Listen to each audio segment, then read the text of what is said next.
And then Shepard picks red, green, or blue, and then, like, the same thing happens regardless. The Reapers are gone, or dead, or whatever. Sorry, what does Buzz Aldrin have to do with all this? He punches the reporter in the face. I'm pretty sure that was Commander Shepard. As long as there's more punching in the next Mass Effect, I don't care. Well, at least I've dared to dream a little bigger.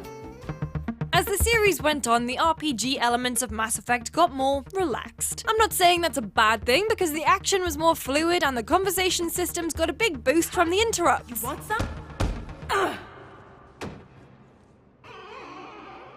And even though there were weapon mods in Mass Effect 3, you know what I miss? Fiddling around in menus, equipping different ammo types that weren't powers. And while I like the action, I also really like the nitty-gritty menu trawling. So no oversimplified RPG elements, please. Garrus, we had something special, but what with the next Mass Effect having a new protagonist and everything, I think it's time for both of us to move on. I'm happy with a clean slate, new characters and locations and whatever, but when romanceable characters come back, there's a disconnect.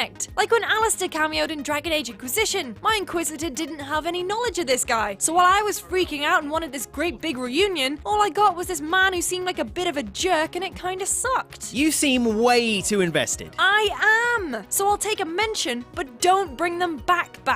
Regardless of which ending/color palette you chose at the end of Mass Effect 3, the Reaper threat is gone, done and dusted. They're all scrap metal now, so they're out. It's over. They can't come back or else they'll become the Daleks of Mass Effect. So, unable to climb stairs. Basically an overused enemy that started off as scary but got boring due to overkill. Pun most definitely intended. Now, I didn't mind the Mako so much because it offered this great fake sense of freedom. It dropped you into these wide open spaces, but they weren't really populated with anything. Even if you found a collectible, you probably wouldn't be able to unlock it. Electronic skill is too low. The next Mass Effect Mako looks pretty nifty. Look at her take that corner. But if we're gonna use it to explore worlds, give us something to actually explore, other than coming up against the occasional Thresher Maw. And please, make it handle better.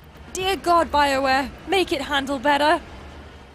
Why didn't you just take Tali on the Mako? She's like a tech moon wizard. A moon wizard. Really? That's the dumbest thing I've ever heard, okay? This isn't Dragon Age. Anyway, what would you like to see Mako return to Mass Effect? What should be left behind in the space dust? Let us know in the comments section below, and we'll see you next week. What? You're awful.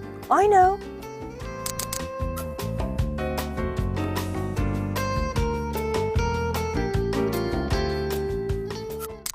But where does Bruce Bruce Wayne. Okay. But where does Bruce